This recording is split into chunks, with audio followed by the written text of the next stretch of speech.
Rocket டிரைவருங்க. APJ Abdul Kalam பத்தி ஒரு கதை. என்னன்னாக்கா, அவங்க காலத்துல இருந்து இப்ப கரண்ட் ஜெனரேஷனுக்கு வந்தா அவர் எந்த மாதிரி எல்லாம் ஃபீல் பண்ணுவாரு, அப்ப மெட்ராஸ் இருந்தது இப்ப சென்னையில வந்தா என்ன மாதிரி எல்லாம் நடக்குது, திருப்பி அவரோட பாஸ்டுக்கு போனாரா, இல்ல அவருக்கு எதிர்பார்த்த விஷயங்கள் என்ன, அவர் என்னென்ன மாதிரி எதிர்பார்த்தாரு. ரொம்ப யதார்த்தமான ஒரு படம் வந்துட்டு 1.25 மணி நேரத்துக்குள்ளதாங்க இருக்கு.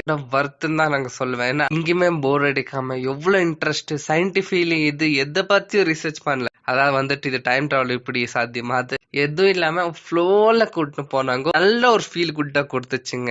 அது வந்துட்டு அவரோட கட் ஃபீலிங், நான் இதுக்காக தான் வந்தேன், நீங்க சொல்ற கலாம் வேற, நான் வேறதுக்காக வந்தேன் சொல்லும் போதெல்லாம் அந்த சீன்ஸ் எல்லாம் பார்க்கும்போது ரொம்ப நல்லா. ஏன்னா நம்மளுக்கு இம்பார்ட்டன்ட் நினைக்கிற நம்ம ஒரு விஷயம் வேறவங்களுக்கு அது இம்பார்ட்டன்டா தெரியாது. நம்ம லைஃப்ல நம்மளுக்கு தான் தெரியும் எது இம்பார்ட்டன்ட் எது அன்இம்பார்ட்டன்ட் சொல்லிட்டு படத்துல டீட்டெயிலா காமிச்சிருக்காங்க. இந்த படத்துக்காக ஒரு 4-5 லைக் போட்டுருங்க. தேங்க்யூ.